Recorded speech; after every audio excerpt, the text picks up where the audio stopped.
우리 사회국이 동반 입장에서 좋은 견제, 멋진 견제 했으면 좋겠습니다. Kali ini saya akan kembali lagi yang membahas mengenai kabar terbaru dari Timnas Indonesia. Dan di sini mungkin saya akan fokus ke Timnas Indonesia U23 ya di Piala AFF. Nah, mungkin banyak sekali yang bertanya kepada saya, Bang, mengapa kemarin banyak sekali jarang membuat video? Nah, mungkin saya akan mengklarifikasi terlebih dahulu tontonnya. Mungkin beberapa dari kalian menemukan beberapa konten saya yang memang sudah saya upload, kemudian saya perbarui sedikit, kemudian saya upload lagi. Karena kurang lebih 2 minggu ini saya di luar kota, sehingga saya belum efektif untuk mengupload video baru. Dan untuk kali ini saya akan mengupdate kembali ya kabar seputar Timnas Indonesia, terkhusus di Piala AFF kali ini mengenai strategi, taktik, dan juga formasi yang akan kita bahas. Nah, kita ketahui bahwa sebenarnya saat ini Sintayong dan juga Timnas U23 berhasil lolos di semifinal Piala AFF dan akan menghadapi Thailand di semifinal ini. Ini akan mengingatkan kita ya ke partai final SEA Games. Namun kita bukan lagi mengenai adu jotos ataupun apa, tetapi kita akan membahas formasi mengenai line up. Jangan lupa, sebelum kita lanjut ke pembahasan, silahkan kalian like, komen, dan juga subscribe, serta tekan tombol loncengnya agar kalian mendapatkan notifikasi dari video-video saya selanjutnya. Oke, kita langsung saja tontonnya masuk ke pembahasan. Nah, di sini untuk pemain-pemain dari Timnas U23, mungkin banyak sekali bagi kalian ya yang belum tahu seperti bagaimana permainan yang ditunjukkan oleh salah satu pemain debutan, yakni Rahman, kemudian ada juga Rifki. Ini adalah beberapa pemain-pemain debutan yang memang ketika melawan Timor Leste ini diturunkan. Namun sepertinya akan ada perombakan di lini tengah dan juga di sayap kanan. Oke, kita langsung saja masuk ke tactical board ya. Nah, kita langsung saja tonton masuk dari formasi di penjaga gawang terlebih dahulu. Di sini saya Hernando Ari ini penampilannya sangat luar biasa. Dirinya sebagai penjaga gawang ya, dan juga memang paling senior walaupun usianya masih relatif muda, 22 tahun. Hernando Ari ini masih dipercaya oleh Sintayong di semifinal. Tentu sosok Hernando Ari ini masih dibutuhkan untuk di lini belakang Timnas Indonesia. Nah, kemudian untuk di sini ya, karena saya melihat bahwa Sintayong ini akan menggunakan formasi 4-3-3 saat melawan Thailand. Tentu sosok Ade Arel walaupun di 2 laga sebelumnya itu banyak dihujat, namun sepertinya Sintayong masih percaya, karena kita ketahui Ade Arel ini permainannya juga sangat, posibilitasnya sangat tinggi, kemudian bagaimana dia gaya permainannya juga tenang. Namun ada beberapa kesalahan yang menurut saya dari laga pertama, laga kedua Ade Arel ini mampu bermain secara maksimal. Nah, kemudian untuk di posisi di sini contohnya back tengah juga, memang sebenarnya Alfainda Dewangga ini cocok diletakkan di gelandang bertahan. Namun melihat ya bahwa sebenarnya Indonesia ini ketika tidak ada sosok Rizky Ridho, kemudian ada beberapa pemain-pemain seperti Elkan Bagot yang juga tidak bisa hadir, sepertinya sosok Dewangga ini sangat diandalkan di back. Dan ini terbukti ketika melawan Timor Leste, walaupun kita hanya menang 1-0, di back ini sangat luar biasa ya, walaupun ada beberapa miskomunikasi, tetapi sosok Alfainda Dewangga ini sepertinya sangat bagus untuk diturunkan. Nah, kemudian untuk di sisi back kanan, back kanan ini kapten kita yakni Bagas Kava. Bagas Kava ini juga penampilannya tak pernah tergantikan saat melawan Malaysia maupun Timor Leste. Dirinya pun juga memiliki kualitas yang sangat luar biasa. Bagas Kava ini menurut saya bisa diturunkan secara maksimal ya oleh Sintayong, dan Sintayong pun bisa memaksimalkan sosok Bagas Kava ini dengan baik nantinya. Nah, oke, kemudian yang selanjutnya teman-teman, di sini saya melihat ada pemain yang juga luar biasa ya. Di sini dia juga bermain sangat bagus, yakni sosok Frankie Misa. Nah, Frankie Misa ini menurut saya juga sangat luar biasa, karena untuk di back kiri Frankie Misa ini memiliki naluri yang sangat bagus seperti Pratama Arhan. Dirinya mampu terkadang untuk mencuri bola hingga ke tengah, dan juga dia mampu untuk berani untuk ke depan. Nah, ini adalah kelebihan yang sangat luar biasa dari sosok Frankie Misa. Nah, sebenarnya jika kita berbicara tentang sosok Frankie Misa, ini adalah pemain yang tipikalnya sebenarnya sayap kiri, tetapi ketika dirinya di Persija Jakarta, kemudian dia juga memiliki beberapa kompetensi di bek kiri, sehingga dirinya sangat bagus ditempatkan di situ.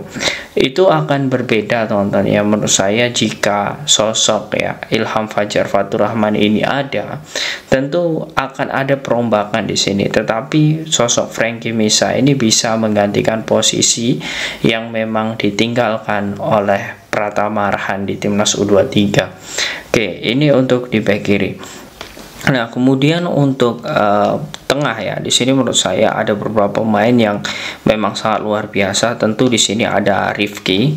Nah, Rifki ini bisa diturunkan ya saat melawan Thailand, karena perannya sebenarnya tidak terlalu terlihat ketika melawan Timor Leste, karena di sini saya melihat bahwa ada beberapa perombakan yang dilakukan oleh Sintayong, Titan Agung, kemudian ada beberapa pemain yang memang tidak bisa dipanggil, tetapi sepertinya M. Rifki ini sedikit mampu untuk menjawab kekosongan yang ditinggalkan oleh beberapa pemain seperti Marcel, kemudian Ivar Jenner.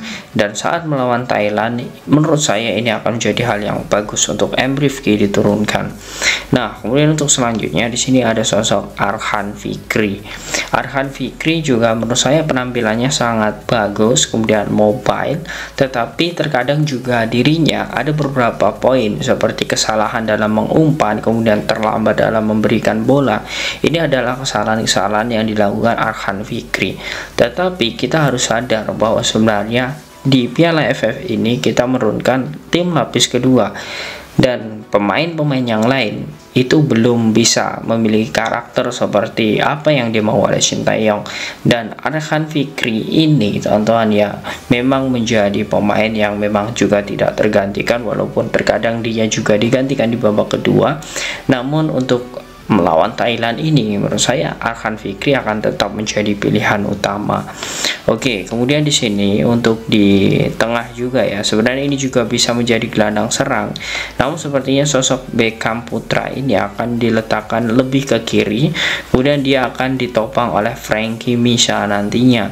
Nah, untuk Beckham Putra ini memang menjadi pemain yang sangat luar biasa saat melawan Timor Leste maupun Malaysia, karena Beckham ini daya jelajahnya sangat tinggi sekali, dan umpan sukses ketika melawan Malaysia itu 79%. Artinya dari data tersebut saya melihat untuk proses dari Beckham Putra untuk menjadi starting ini sangat terbuka lebar, dan menurut saya pun ini akan menjadi kekuatan yang sangat bagus dan pembuktian, karena ketika final di Piala AFF ya Beckham ini juga menjadi andalan ya dari Coach Indra Safri, walaupun dia diturunkan di menit pengganti atau menjadi pemain pengganti di menit 78 kalau tidak salah waktu itu. Artinya Beckham Putra ini memiliki pengalaman ketika melawan Thailand. Nah, dengan pengalaman di final SEA Games ini diharapkan Beckham Putra ini mampu untuk bisa mencari ya beberapa kesalahan, kemudian bisa dijadikan peluang dari timnas Indonesia untuk bisa mencetak gol.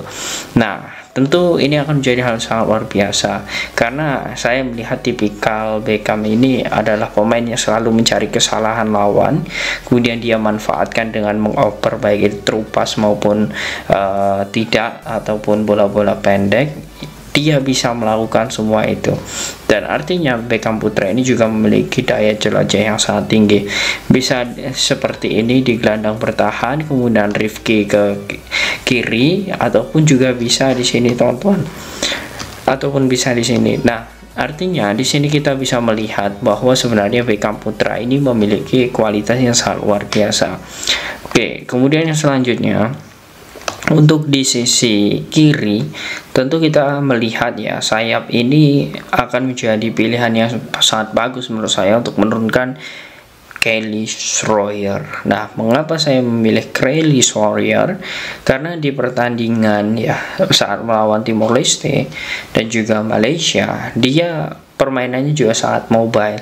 Karena untuk pemain-pemain lain ya, untuk di posisi cadangan terkhususnya, itu kita sangat minim sekali. Apalagi ketika saat melawan Timor Leste kemarin, tidak ada warna ketika Kelly Schroyer diganti.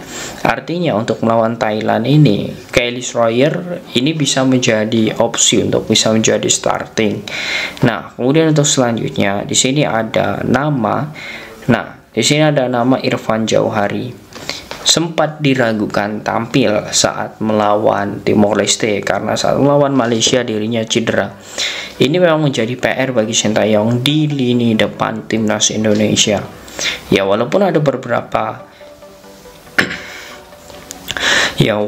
walaupun ada beberapa pemain yang memang diturunkan, seperti ada jebolan Garuda Asel, Muhammad Ragil, kemudian Kanu dan lain sebagainya.